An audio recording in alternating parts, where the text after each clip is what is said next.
You're tuned in to Nerd Overload, your weekly pop and geek culture show covering movies, TV, games, and comics.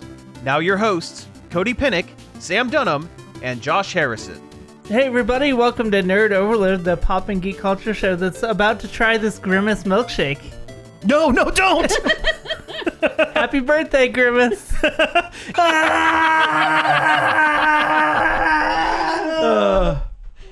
So good, right? Yeah, it's okay. Yeah. It's for a McDonald's milkshake, it's okay. Yeah, it's like birthday cake flavored, right? Or like berry something. I thought it was like a wild berry kind of. I'm Cody. I don't know if I said that before being pulled away into the purple void. I'm Sam. I'm terrified. And I'm Samantha. We have a fantastic Grimace-filled show for you this week. We have a bunch of things we're going to talk about. Some superhero movie casting. We have some movie trailers. Hey, we might even talk about Good Burger. Who knows? But first, let's get into some things we have been checking out. Check it out!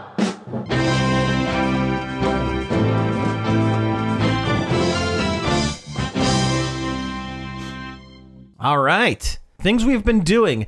I'm going to do mine quick because it is a weird non sequitur that has nothing to do with anything.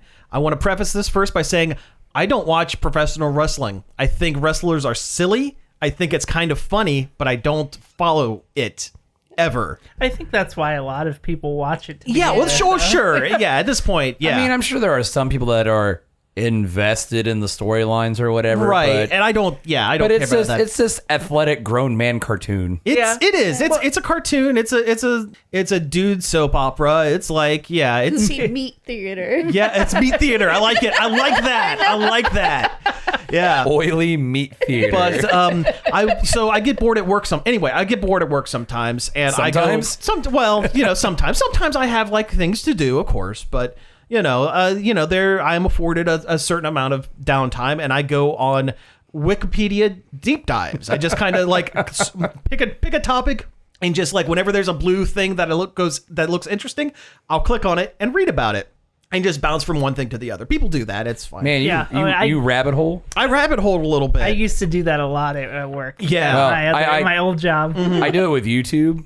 This bounced over to YouTube. So I started, oddly enough, looking at stuff for Avatar: The Last Airbender. Oh. That's why in the group chat I mentioned, hey, did you know that one character, the boulder, was voiced by Mick Foley, the professional wrestler? Which I did, because it was originally a placeholder for The Rock. And then The Rock didn't do it, so that's when they got Foley. So like I said, I'm bouncing around from thing to thing, and I've heard of Mick Foley. I've heard of, the guy. He's 100 characters. He's like 4 or 5 characters. He was his own stable of wrestlers called the Faces of Foley. He was Cactus Jack, Mankind, and Dude Love. Dude Love, of course, had his talking sock, Mr. Socko. That was Mankind. Mankind. You're right. And that was wore Mankind. That like weird mask. The weird leather mask and the business shirt. Yeah. Yes. Yeah. So, but I also know Mick Foley as like he's a very well-spoken guy. He's like a really smart guy, Yeah, and I've heard he's a really cool dude. Yeah, and he like donated like 550 of his own hours to like suicide prevention call center, and like he's like a semi-professional Santa Claus. He's also like destroyed his own body. Yeah, well, I'm going to get to that because that's what this led to. Have you ever heard of the time the Undertaker threw Mankind, Mick Foley, through the Hell in a Cell in 1998? I think I remember watching that. No. Okay, so this is that would have been about the age when I was actually watching wrestling. Same. So this is one of the worst botched stunts that didn't result in a death. What do you mean stunts? I thought it was real. Okay, so yes, a totally real thing. So they were a Hell in a Cell match is they drop a big cage around the ring, and you're supposed to. My dad says I have to say heck in a cell. Heck in a sec. Okay, heck in a sec. Heck in a sec. All right, yeah, cool. So normally the wrestlers would fight inside the cage, and the cage is just chain link fence that's haphazardly zip tied together to a steel like frame. It's not really done well. It's super cheap. Because it's wrestling. Because it's WWE. It's super cheap. And so Mick Foley and his Mankind character and the Undertaker decided they were going to do something a little different for the match. And instead of wrestling on the mat inside the cage. They wrestled on top of the cage. And this thing is about 20 feet up in the air. So they're fighting, Mick Foley brings a steel chair up to the top of the... Like you do. And gets a couple of good hits in. And then the Undertaker throws him off the top to the cement floor through the Spanish announcer's table. Oh my God. That was the planned stunt. That was planned. He did dislocate his shoulder at that point, but he did this whole gimmick where they took him out on a stretcher about halfway up the tarmac, got off the stretcher, ran back up, climbed back up the cage. At this point, dislocated shoulder. He's already probably concussed. He's fallen 20 feet. He basically was in a car accident, a man-made falling car accident, straight down. A vertical car accident. A vertical car accident. Minus the automobile. Yeah. So this is the point in which it gets a little more real. So so they're up there wrestling around some more, and Mick Foley, of course, is very winded because he did just make a 20-foot drop onto cement and a piece of plywood, pretending to be the Spanish language announcer's table. That's always the joke. If you're going to go through a table, it's the Spanish announcer's table because they don't want to disrupt the English-speaking audience because it's the WWE and Vince McMahon is a certain way, allegedly. Anyway, the Undertaker picks Mick Foley up and was planning to do I don't know what the name of the move is. I think it's a tombstoner because that's like his move, right? The tombstone, yes. Yeah. But now everybody does it. And he was supposed to just land on the mesh, the grating at the top. The zip ties give way. Like they do. And he falls through onto the mat, onto the stage, unprepared, and the steel chair falls onto his face. Oh my God. 20 feet up. At this point, he gets up and decides, I'm going to keep wrestling. He has what they originally thought was a giant booger hanging out of his nose. As it turns out, it was his incisor that has gone through his lip and into his nostril. At one point, he turns and looks at the camera and sticks his tongue through a hole in his bottom lip where the chair had smacked him. Split his face open. And then he grabs a bag of thumbtacks. Like he does. And spills them across the mat. And proceeds to get body slammed over and over and over onto these thumbtacks for an extra 10 minutes. Oh, God. He was awful about that kind of stuff. Like he would cut himself. Mick Foley. They would staple money to his head. He would. He's like a carnival geek. He said in an interview after he's semi-retired now. I think he still works for WWE in like their promotions department, but he doesn't. He doesn't actively wrestle. He's like 50 years old, and he got beat up constantly for 35 of those 50 years. But he said in an interview, and again, very well-spoken dude, because you normally think wrestlers, they probably, more meat than brain, that sort of thing. More coke than brain. He's very well. That's Macho Man. Allegedly. No. Allegedly. But no. Mick Foley said in an interview that I don't enjoy pain. I am a performer. I like to bring smiles to people's faces, and I have an unnatural tolerance for pain, and that makes me marketable. That was his whole philosophy while wrestling. It's not wrong. Yeah. Apparently backstage, and what I did was I watched a video on YouTube. This year was the 25th anniversary of the Hell in a Cell match, or the Heck in a Sec match. And they had the Undertaker and Mick Foley out of character, sitting and watching and talking about it, because they're both retired. They're both retired, and before a couple years ago, Undertaker never did interviews because he was always in character. Now that he's retired, he's now just he's this guy. He's just a guy. He's just like an old biker guy. And they were talking about it, and Mick Foley says, after this match, they cart me back, they stitch my lip back together like on the spot, and Vince McMahon comes up to him and says, "I appreciate everything you do for this company. Never do that again." Wow. But yeah, It's pretty bad when Vince McMahon tells you not to do something. Yeah. yes, yeah, and this is a man who, well, I'm not going to get into it, but has done all sorts of stupid stuff in the ring and out of the ring, in his office. Allegedly. But yeah, so if you ever get a chance, it's on YouTube. It's about a 10-minute video, and it's the two of them sitting and watching the match and talking about the behind the scenes. Apparently, Undertaker had a broken ankle during the entire match. He broke it prior and Good Lord. climbed up and was moving around with a broken ankle on top of everything else. These guys are it's like Jackie Chan. Yeah. Like when he broke his foot filming Who Am I? They just don't stop. And just put a shoe cover over his cast so you couldn't tell. Yeah. Or, I mean, even like Bob Hoskins in the Mario Brothers movie. Oh. Half the movie, he has a tan-colored cast on his hand because of a bad stunt when they were filming a scene in the New York set. John Leguizamo. Well, they were both also incredibly drunk. They were both incredibly drunk because they were very unhappy with the filming, but he took a turn too quickly in the Mario Brothers van, and the door slammed on Bob Hoskins' hand and broke his hand. So for half the movie, yeah, he has a tan-colored, and now that now that we can get these movies in Blu-ray and actually see it in high def, you can absolutely see which scenes he has the cast in. It's right there. Yeah. Oof. Yeah. Did you watch the Eye Patch Wolf video about wrestling? I haven't yet. It's on my to-do list. It's really good. It's about Yeah. the whole Roman Reigns situation. And I know there's a whole thing with him. The WWE tried to push him as the next big thing, the next John Cena. Yes. And the audience just would not have it. They were not interested in him. Yeah. No, And- they weren't. Yeah, I don't know much about wrestling, but I do know that, they tried to make him a thing for a lot longer than they should have. Not everyone can be John Cena or The Rock, which I think that was around the time that Daniel Bryan got a lot of groundswell and the WWE didn't like it. Because there was that whole thing where he got really excited during a match and started screaming yes over and over.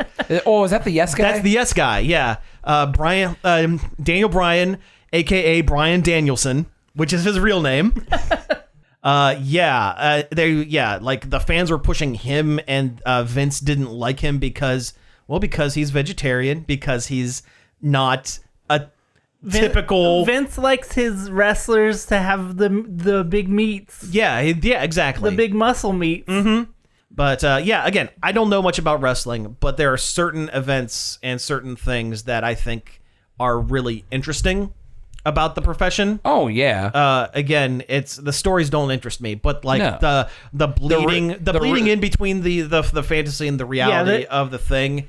And this is what a lot of that Super Eye Patch Wolf video was about, and it was really good. I really enjoyed it. Yeah. I don't remember what it was called, or I would say, so you could look it up. But he's actually doing professional wrestling now. Really? Over in so he's Irish. He's Super Eye Patch Wolf is an Irish guy, and he's in like a semi pro federation. As he did a video a few months ago about self help guru videos on YouTube, and like how they're a bunch of crap, and he created like a fake character for that.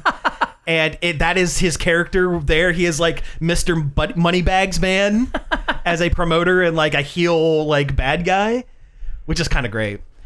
He's like the Steven Universe. He is Tiger Millionaire. He is kind of like Tiger Millionaire. Yeah. But again, that's what I've been doing. I've been watching the Hell in a Cell match in 1998. I love the Tiger Millionaire episode, and then when he comes back later, it's like Tiger Billionaire or something like that. Yeah. Okay, let's talk about something not wrestling. Let's talk about something not wrestling. Yeah. Wrestle Talk. Wrestle Talk. Welcome to the Wrestle Show on the Nerd Overload Network. We're caught up on the new Star Trek, but we've talked about how great that is. Sure. Are you talking about Strange New Worlds? Yeah. Oh, okay. And the latest one was really good, too. Mm-hmm. Actually, the last two were extra good. The complete opposites. Yeah, they're tonally completely opposite. One episode was a military tribunal for the entire runtime. Wow. Like A Few Good Men? I've never seen that. Yeah, it would be kind of, maybe. I want the truth. You can't handle the truth.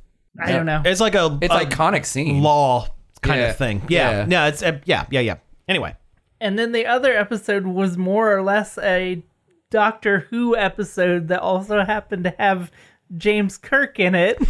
Fantastic. I mean, there was a Star Trek Doctor Who crossover comic during the Matt Smith era. But Hmm. There was also a Green Lantern Star Trek crossover, and that kind of sucked. And a Star Trek in Planet of the Apes Planet of the crossover. Apes multiples. Yes. it was like the security chief, Laan Noonien Singh, has to go back in time to fix an issue that makes Of course, it's Star Trek. makes the future not be good.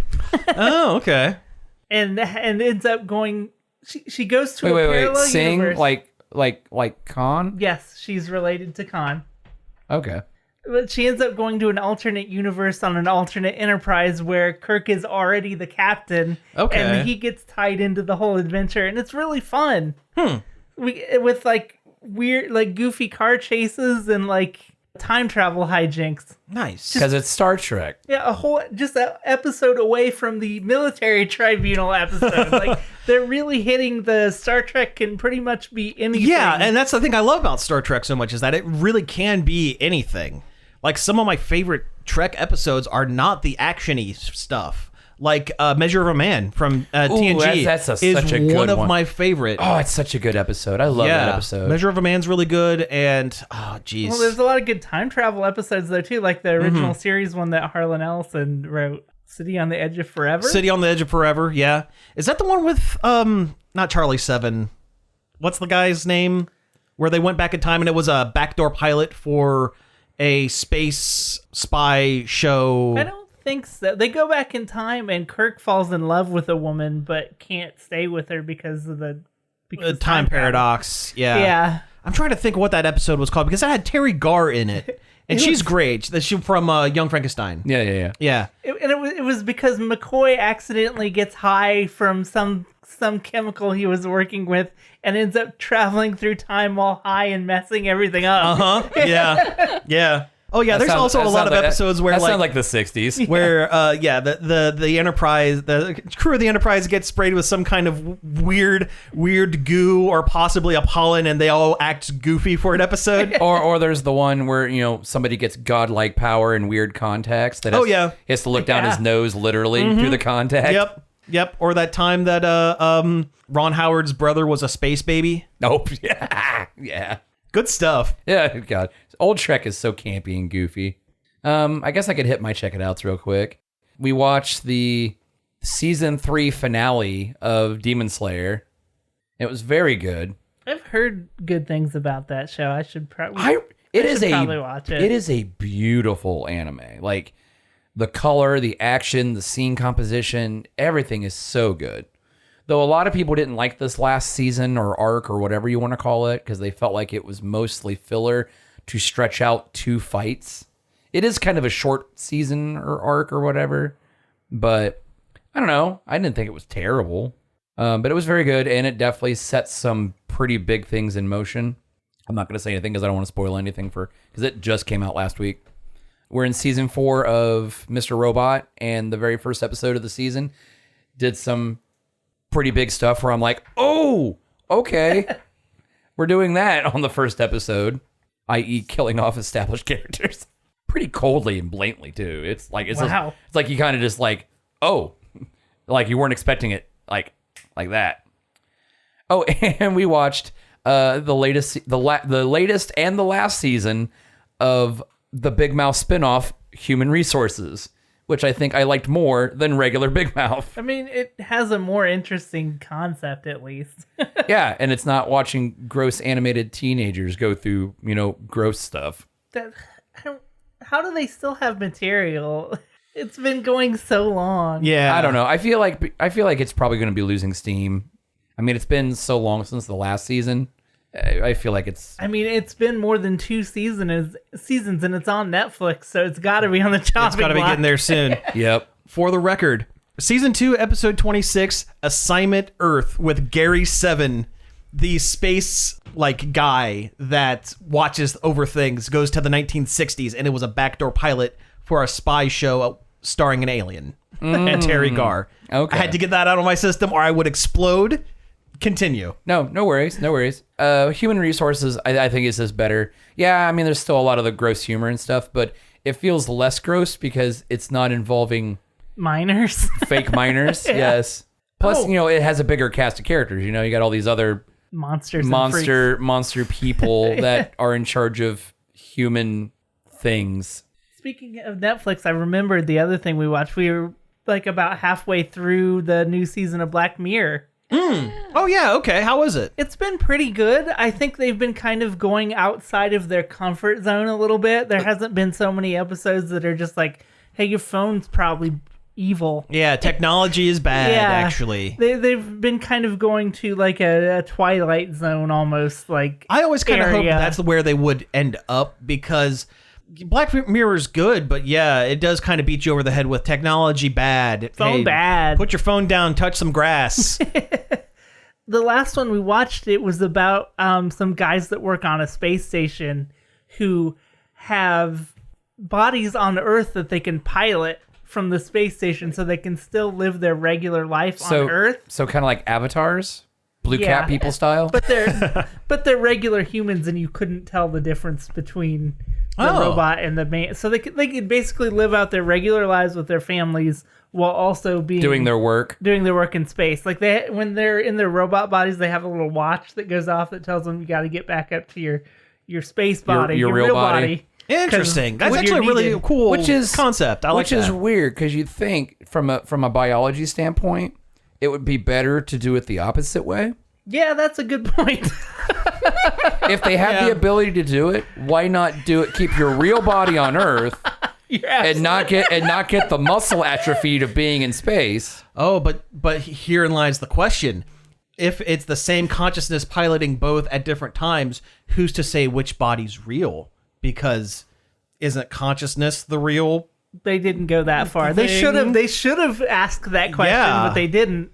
Hey, this has been deep overload. No, you're absolutely. That's a huge plot hole I didn't think of. You're absolutely right. Why wouldn't they just put the robots on the spaceship? I guess they didn't talk about the mission or what they were even doing up there. Yeah, it might be a mission reason why they need meat bodies in space. Yeah, maybe it's like a whole, like, I don't know, humans expanding into the universe kind of thing. Yeah. And they have to work out up there. Like, they have physicals once a week. Well, yeah, because you'll get muscle atrophied if you don't. Real astronauts do that kind of stuff. They tether them to like treadmills and stuff to keep their muscle strength up.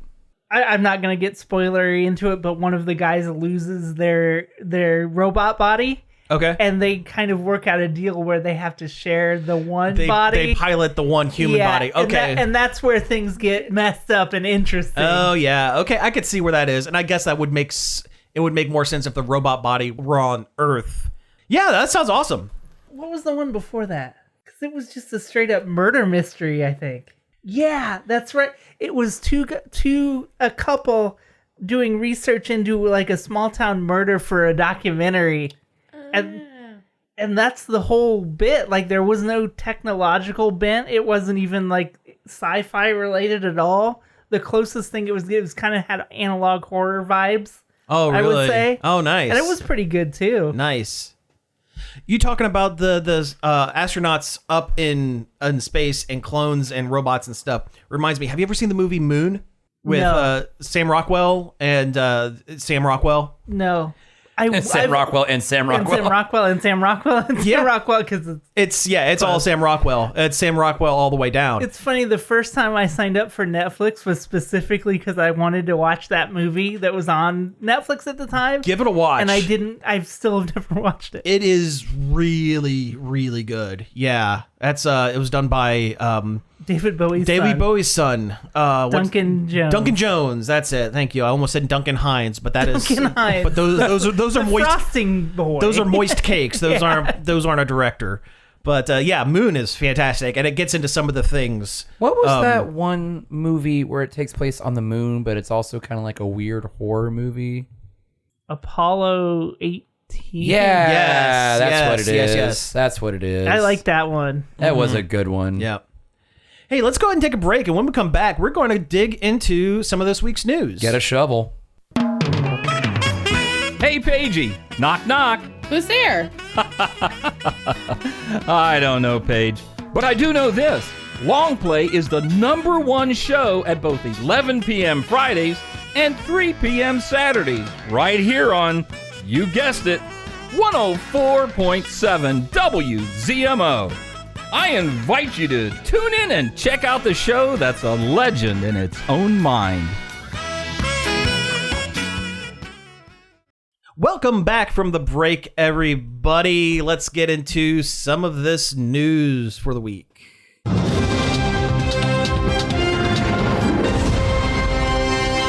Next time, instead of the news music, you should just play the theme song to Dinosaurs. I should next time. Jim Yeah. Henson's Dinosaurs. I'll put that on the board for next time. Yeah, absolutely. But then you got to have a Not the Mama in there. That show was great, by the way. It was a really good show. It was really ahead of its time. Yeah, I need to go back and revisit that. It's been a number of years since I've watched Dinosaurs. I think the last time I watched it is when it was on TV. Yeah. I did start watching an old British sitcom called The Young Ones with Rick Mayall. Nope. Avant-garde. It's like proto Mighty Boosh. Oh, Like okay. really, yeah, like 80s avant-garde absurdist comedy set in a British college dorm with 4 very different, but none of them likable characters. But anyway, I haven't gotten far enough into it to Really talk about it. But anyway, let's talk about some news. And first up, I guess the big news is they did some casting for James Gunn's Superman Legacy. The next attempt for Warner Brothers to try to make DC happen. Yeah, they're rebooting the universe again. I And mean, of they're course, gonna- again, we're starting with Superman again. But then again, Superman is the flagship He is the flagship hero. character. Arguably, I'd still say it's Batman, though. But anyway, He's the superhero. Well, I mean, he he is is the superhero. Superman, Yeah. yeah. Well, here's the thing. I would agree that Batman is the more widely, like, it's like neck and neck, but I He's think Batman definitely is the more profitable. more profitable, more widely known. But I think if they're going to be kind of if the tone of the DC cinematic universe is going to be more light and more like optimistic instead of pessimistic, Superman is the way to start it. Yeah. Yeah. that's a good unless point. you're Zack Yeah. Snyder. Well, see that was the problem. He Yes. started it with a Batman and with a yeah. Superman skin. Yeah, exactly. But they've cast actors David Cornsweet and Rachel Brosnahan. That's the grossest name I've ever heard. Cornsweet? Corn sweat. Corn sweat. Yes, and Rachel Brosnahan as Clark Kent and Lois Lane. I'm not especially familiar with either one of these Nope. actors. I've never heard of either one of I am them. looking at photographs of the two of them. I can see it. Yeah, they look like the roles they've been hired to play, which is a good start. Yes. Yeah, but it's Superman and Lois. They just look like people. Yeah. There actually has been rumors that they're going to be gender swapping Jimmy Olsen, and they're going after what's her name from the D&D movie, the Druid, Oh, she was really good. as Yeah. Doric. girl Doric. Yeah, well, I'm She not was familiar with the also- actress's name. She was in It. Yeah. She was in It, the remake. But And I think she was Nancy Drew once. I think maybe. she might have been, yeah. But they're allegedly going after her to be this Why version's not? Jimmy Olsen. Great. Yeah. I'm cool with it. I mean, Mix things up a little bit. we've had African American Jimmy Olsen. People got mad about that too. Well, here's the thing: if they're going to make a carbon copy of what's in the comic books, just go read the comic books. Right. Do something different. Right. Be interesting. Tell a different story. That's So maybe it'll be Jamie Olsen. Or they could still call her Jimmy, like Jimi or something. Yeah, that's cute. Yeah. But anyway, that's not official. Well, yes. But That's these other two speculation. Yeah. speculation. But these other two are confirmed. Are confirmed, and it looks great. We still don't know anything about the story. We don't know about anything about the. I hope what he has red villains- underwear. Yeah, he's got to have the red undies. I hope he has a more traditional costume. Yes, I know people say the red underwear looks stupid. I don't think it does. gotta have the red It breaks up the costume. Exactly. It breaks because up. otherwise he just looks like he's wearing blue underoos. Yeah, it looks like you're wearing a onesie. Yeah. It needs that strip of, or at the very least, a full all the belt. way across belt to break up. Not a couple colors on the sides. Yeah. I think the red undies say a lot about him as a character too. I think so, too. They Yeah. say that like this is the kind of guy he is, that he thought Yeah, red undies. That look good. Yeah. Like, Well, the original Superman the himbo. he's kind of a goofy, he's kind of a goofy guy that's not, because he's also an alien. he's one, he's an alien. Two, he grew up in the middle of a cornfield, and he has very perhaps antiquated ideas of what heroics and good guys should look like, and that's kind of what it's about. That's why we wear the red undies. Why not? Although if they do a lot of the movie based on the comic that they did at the New 52 when Grant Morrison was writing it, and he wore the jeans and the t-shirt with the cape. I did like that look. I liked that look a lot as well. Where they kind of made young Superman more like Superboy. It was like Superman Year One. Yeah. And he looked like a blue collar dude. And that's it was cool. And that's what made it really cool. I think Yeah, if they were to do like maybe the first half of this movie with something similar to that, even, you know what? I know Superman doesn't wear a mask, but his first couple times out, what if he's wearing jeans, t-shirt, cape, and some kind of something to obscure cover his face. Something that maybe he sees a wrestler doing. Yeah, exactly. And then as the movie progresses, now I want Lucha Superman. Oh, that would be great. You kidding? That'd be awesome. El Superior. El hombre superior. Vámonos. Oh man, I think. Hey, DC. TM. Yeah, Pay us. Yeah. But just no, Santo. it's just Santo. El Santo. Yeah, of course. Blue Demon. Yeah. But so I've seen a lot of angry Facebook comments about it. and you're gonna have that. But these are also the same people who were saying that Henry Cavill's the best Superman ever, which is not true. And if you look at the casting, the initial casting shots of Henry Cavill in his audition for Superman, the Man of Steel, years and years ago, he didn't have any of the muscle mass. He was a real skinny British guy. I mean, and people didn't like that either. Well, it was the same thing with Chris Hemsworth as Thor. Yep. Because the only thing people really knew him before that was... Gee, it's almost like the masses don't really know, and you should probably just... wait it out. Assume that the director who has a vision for his film can see... Yeah. It's like anytime they cast a woman in anything and her hair color isn't right, not the same as the hair color in the book. Like hair dye doesn't exist. Or wigs. Or wigs, yeah. Yeah.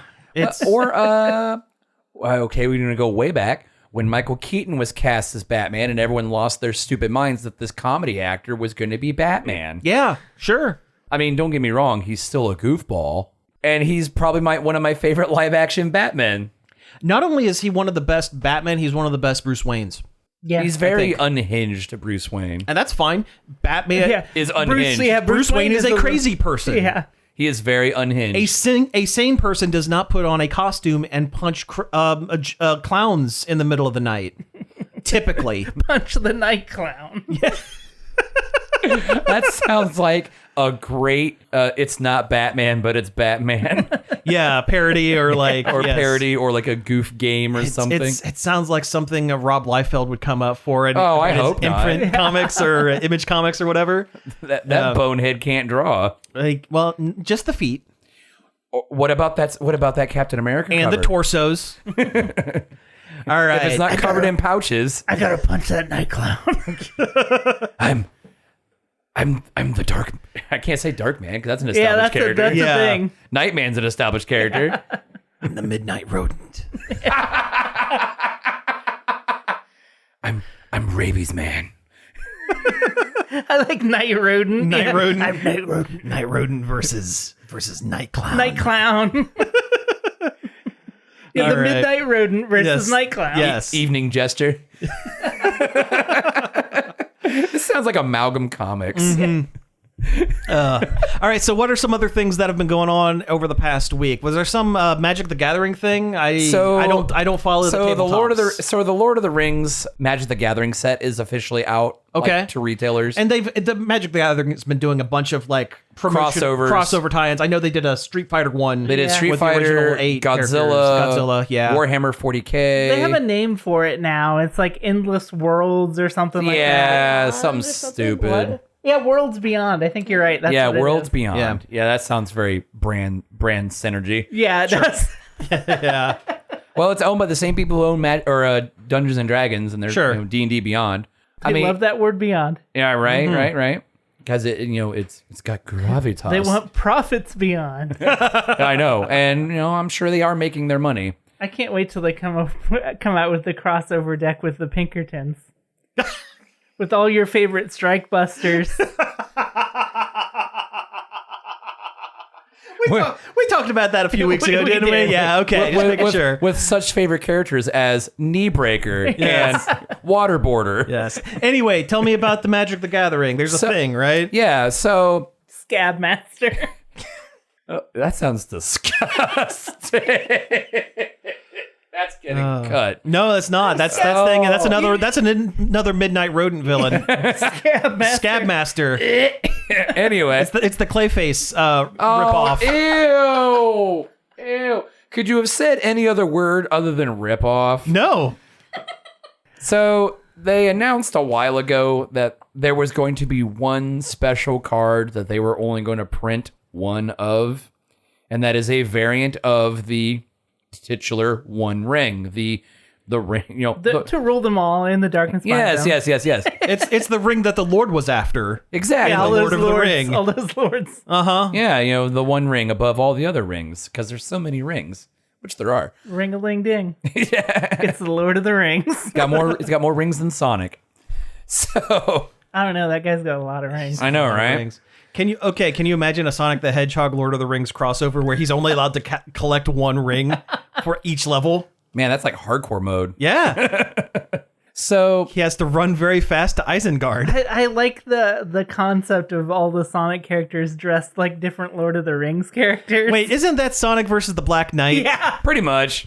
So anyway, So they found the one ring. yes, Someone found the one ring. Yes, the ring found itself in the hands of someone unexpected. Is he going to keep it secret and keep it safe? Well, supposedly, I don't know. I mean, the card itself, because there's only one, already had a pretty big bounty on it as far as perceived value of this cardboard piece of paper Sure.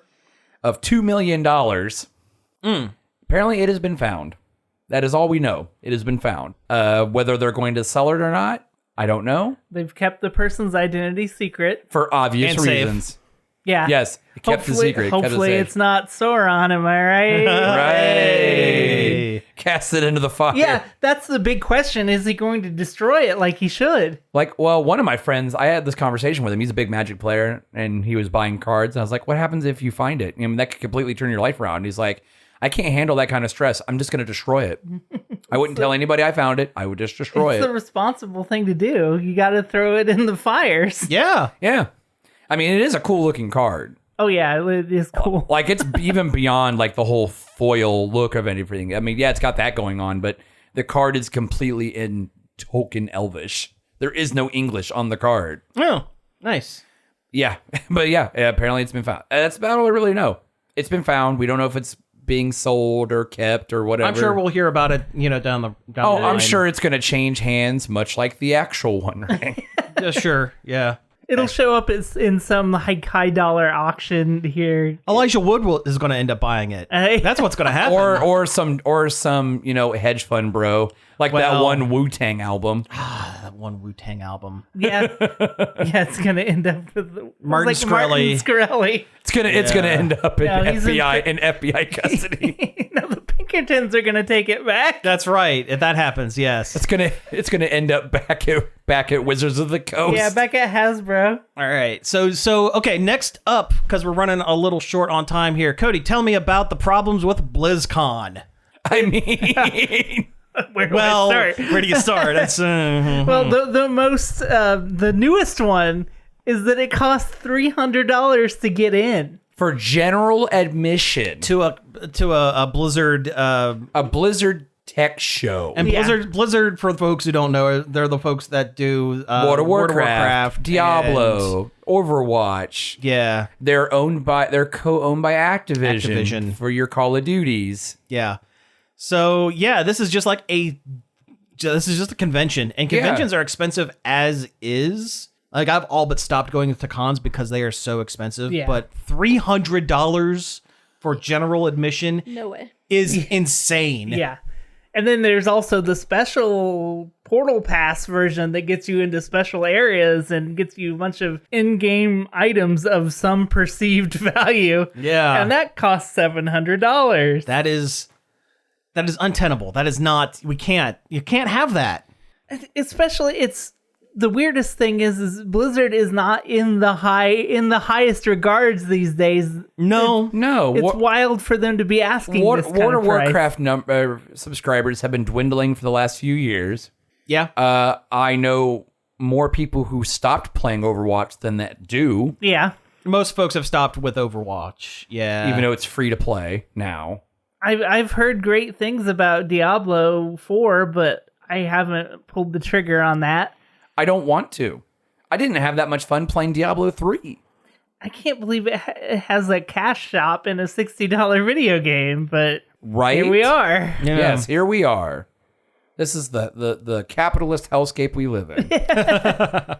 But yeah, that's pretty much all That's it really. all that, yeah, Yeah. that's ridiculous. Hey, let's keep the negativity train going. Did you know that Niantic is closing their Los Angeles studio and firing 230 people? Ouch. They are canceling their Marvel project. They had a Marvel project that no one knew about that was announced and also canceled in the same paragraph. They had a secret war going on there. They sure did. Actually, it was like Secret War tie-in. They also are shuttering their ill-conceived NBA AR game. That didn't make any sense. That didn't make any sense. And they claim they're going to be focusing all their attention onto Pokemon Go. The only thing that really makes them money. And original IPs. Right now is just that Peridot, which is it's a Tamagotchi. That's all it is. It's a Tamagotchi. Didn't they have another game called Ingress? Ingress. They do have Ingress. Yeah. That is theirs as well. But Ingress is dead. Have you ever tried playing Ingress? It's the back end of Pokemon Go, isn't it? Yeah. It's the test server for Pokemon Go, essentially. Niantic is doing a lot of things that I don't agree with in their games. They're trying to monetize things. They're making very poor decisions. This is another in a long list of poor decisions. I feel bad for the folks who are being let go by the company. Yeah. Oh, yeah. Anytime you start hearing about these mass layoffs at these game companies. It's terrible. Also, just the game industry itself is just so problematic on so many levels. Oh, yeah. I used to want to work in the AAA industry. No, absolutely not. I'm no longer crunch interested in that. culture, decisions made by higher ups that don't affect them at all, but it affects everyone below them. Mm-hmm. I mean, it's awful. Did they say anything about the Monster Hunter game that they're? It was not in the article that I read. I haven't heard anything beyond when it was. I mean, they just showed it at the Capcom showcase. I don't know because, well, it depends on probably what their contract with Capcom is, because they showed in-game shots of that Transformers Energon game that they were working on. I wanted to play that. That was apparently done, and they just never released it. But also, there have been a million Transformers projects coming out over the last few months. Well, yeah. Some of them are exclusive to certain platforms, like this one I'm playing right now. That is just Clash Royale with Transformers. It's one of those IPs anybody can get their hands on, like Pretty Warhammer. much. Yeah. Oh, yeah. Yeah, sure. Oh, yeah. I hope this Monster Hunter game comes out, though, because it actually looked good. I hope it comes out too, but And it made don't be sense. surprised if Yeah. after less than 6 months after it's released, they shutter it, because Niantic as a company, their whole thing is get outside, go do things, be active. Which is a nice sentiment. It's a nice sentiment, but the games that they develop and the decisions that they make in developing, the concessions they have to make in developing those, the player base is not there. I don't think It's they're not- gonna. I feel like they keep trying to recreate Pokemon Summer. Yes. When the World 2016. when World Peace happened. Yeah, that week where everyone was happy And outside, man, that was the best. They are never going to. that was so wild. Yeah. They are never going to catch that lightning ever again. Nothing will. It was the wildest thing that's ever happened. It was crazy. It was crazy. I remember walking around parks and people everyone talking to each other, being, "Oh my God, we caught a Charmander." There were roaming bands of people of Pokemoners. Yeah, Oh yeah, and There was two big historic events in my life: 9/11 and Pokemon Go's release. Wow. Yeah. I mean those and COVID, and COVID. Yeah, COVID. Yeah. which essentially killed Pokemon Go. Yeah. Hey, in other Pokemon Go news though, they released an update where Pokemon spotting distance is extremely longer now. That was a bug and they rolled it back. What? Yes. I thought it was a feature. They tried to fix something and accidentally hit a 0 where they shouldn't have and doubled the spawn thing, and they rolled it. They rolled it back, but claimed we're taking it under serious consideration, making this a feature and not a bug. How do you roll that out officially by accident? How does that happen? Yeah, they screwed up Yeah. and then took it away. It's like 6 hours later. well, it's like when they rolled back the spin distance on Pokestops. Like, what kind of version control situation do they have out there? It should not be that easy to push an update that has that big of an effect by accident. How do you shake hands, with one hand and defecate in the other? Well, it's the same people that introduced remote raiding so that you can during COVID, so that you can not have to be out in a pandemic. I love remote raiding. And then they increased the price. I know. by 300% for a remote raid pass and limit it to 5 a day. I thought it was 3. No, it's 5 a day, but you can only hold on to 3 at a time. Okay. But to buy a remote raid passes, it costs you almost $10. Yeah, a 3-pack is 500 and something Pokecoins, which is like $6. Yeah. They give with one hand, they take away with the other. Yeah. And the thing is, they would make money hand over fist either way. If they left it alone and just said, okay, you know what, there's going to be a certain subsection of our player base that can't get outside, won't get outside, but they're paying us, so let's just do it. Yeah, why? They would still make money hand over fist, just not as much, and they gotta constantly be growing. They would make more because instead of limiting it to 5 per day, you have you have a lot of whales who will sit there for hours and spend, $30 to play all day, as opposed to spending $5 and being done in 15 minutes. It doesn't make sense. I feel like there's so much you can do with the GPS AR concepts that game designers haven't touched because they keep trying to make the same thing over and over again. Yeah, it's frustrating. That technology is ripe for interesting game design ideas, and it's just being wasted on trying to capture Pokemon Summer 2016 again. Mm-hmm. That's never going to happen. Yeah. And the rumor is Niantic is also pivoting towards wearable, like the Apple goggle thing. Oh, God. Google Glass. The Google Glass about with the stupid goggles on here. We never talked about it, but they're stupid. It's like $2,000 or $3,000. Oh, the Apple AR Plus or what? Or Apple VR Plus Apple or whatever. Vision, I think. it's called. Niantic wants to be one of the pioneers of that. Nobody's gonna pay $35,000 for stupid Apple ski goggles. That let you look don't at work Excel, half the time. That let you look at Excel spreadsheets in the air. Nobody wants that. Yeah. Nobody wants that. Hey, let's talk about one good thing before we leave off, because we can't end on a negative note. We've done it before, and it's not a good time. Let's. Do we want to talk about Good Burger? Do we want to talk about Clay Fighter? Do we want to talk about the Nintendo Shop Online? Oh, the NSO added a bunch of good ones for once. Yeah, let's do that. They added 3 or 4 new Sega Genesis games to that After not touching it for months. Yeah, and they're all killer. bangers. They're all killer, bangers. no filler. Crusader of Senti, which is like Sega, Super rare game. Yeah, it's hard to get. It costs $200 maybe loose, like for a loose cartridge. Yeah. It's basically what if there was Zelda Link to the Past. Yeah, Link to the Past on the Genesis. Oh, interesting. So it's a really good game. One of the Shinobi games, those are always good. Ghosts and Goblins, Heck classic. yeah. Heck yeah. Oh my god, I'm blanking on the other ones. They're all good though. Also, they got to pad that stuff so make, Nintendo Online Premium actually viable. Yeah. This is more stuff to that premium subscription that maybe isn't quite worth what they charge for it. It's you know what? It is if you play Animal Crossing and Mario Kart 8 and a lot of the ones that they give you a bunch of free stuff and for. Didn't already have the Octo expansion for Splatoon 2. Right. Which we have those. Yeah. So it's okay. But yeah. They really need to sweeten that pot maybe a little bit more. No, I agree. They don't add Well, there is games fast enough. There is the GBA stuff, which they haven't. Well, no, they added Fire Emblem just the other day. Like the Fire Emblem. original first American Fire Emblem game is on there, and that's really good. I would recommend that to anyone. It's Fire Emblem without the waifu The dating content. sim idea. Yeah. It's real tactical Fire Emblem stuff with a good story. I mean, I'm glad they're adding some stuff to the Nintendo Online. They also, last time for Super Nintendo, they added Harvest Moon, and that's a good one. Oh, sure. Yeah. before it was Story of Seasons. Yeah.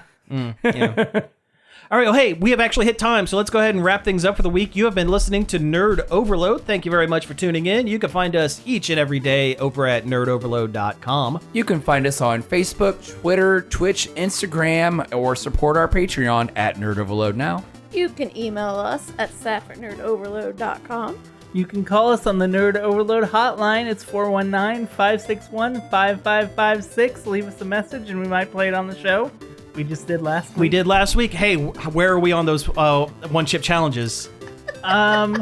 I watched a charity auction with Sea-Dog VA the other night, and he ate one, and also the streamer Ludwig, he ate one, and it looked terrible, and I don't know if I want to do it. So you can find all of our back episodes on various podcast apps such as Apple Podcasts, Spotify, Stitcher, Google Play, and more. I'd like to thank Parker for helping us out with the Facebook page, and also David Pencil for the use of our intro and outro. You can find more of his stuff at davidpencil.com. So again, thank you all for tuning in, and we will be back next week. Happy birthday, Grimace.